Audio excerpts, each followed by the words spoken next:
We're talking interviews, potential clients and interviews.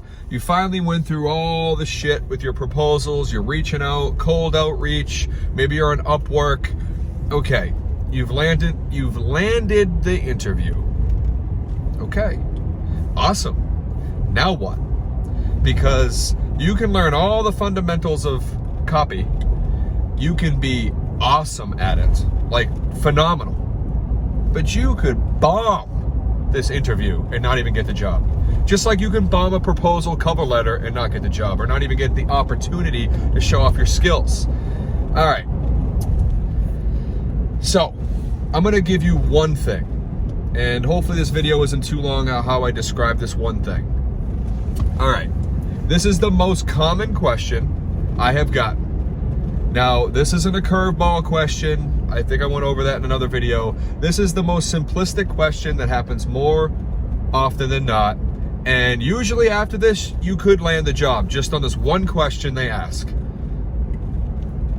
First though, it'll start off something like this. They will introduce themselves, you'll introduce yourself, say, hey, how are you? It's usually pretty casual, you know, obviously over Zoom. And then what happens? They go into a whole thing about what their company is, maybe even who they are. Okay, so what they represent as a company, their product or service they're offering. They might go into their goals. It's usually a bare bones outline. They're not giving you too much here. Most of the time. Most of the time it's just bare bones.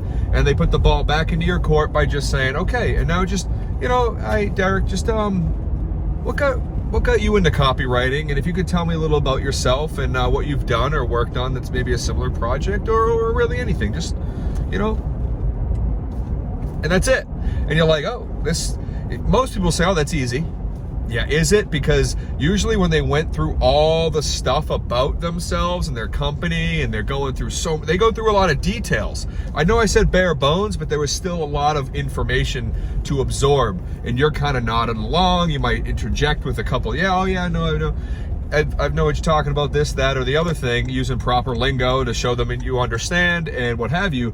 You might have a little back and forth, very small, before they get to this question. So you might be jotting things down, you're trying to pay attention, there's a lot of information to absorb, and then they hit you with that question. If you're not practiced, let me tell you, if you're not practiced, it's like that person that gets on stage that knows all the lyrics of the song they're gonna sing, or all the whole skit of their jokes they're gonna do, and they freeze. And then you start kind of babbling, or you kind of do ums and ahs, and and then you start, you know, you miss a whole bunch of stuff that's important, and you just sound like you don't know what you're talking about, and just, oh, don't do that.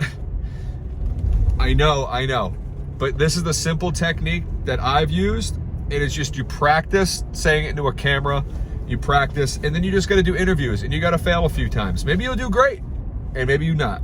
I didn't, and I had to learn from it. But guess what? It got me to where I am today. And now when I get those questions, I just simply tell them what happened. And that's the real simplistic version here. I just fell into it by happenstance. I got on Upwork because somebody mentioned, you know, if you want to get paid to write, because I was writing a novel, to go on there, try it out. So I did, and wrote an autobiography for somebody, novel, poems, love letters, no shit. Got paid for all of it. The autobiography actually is on Amazon, which is crazy. Love it. And then I just fell into copywriting, because it eventually came across my feed. I did research, and I said, what? And I just tried it out, and here we are. Here we are. It's awesome. But yeah, and I just tell them that, and tell them how I, not just that I'm passionate about writing and I love writing, but my storytelling technique, but I also make sure to let them know that I put the customer first, even above their profits and my own.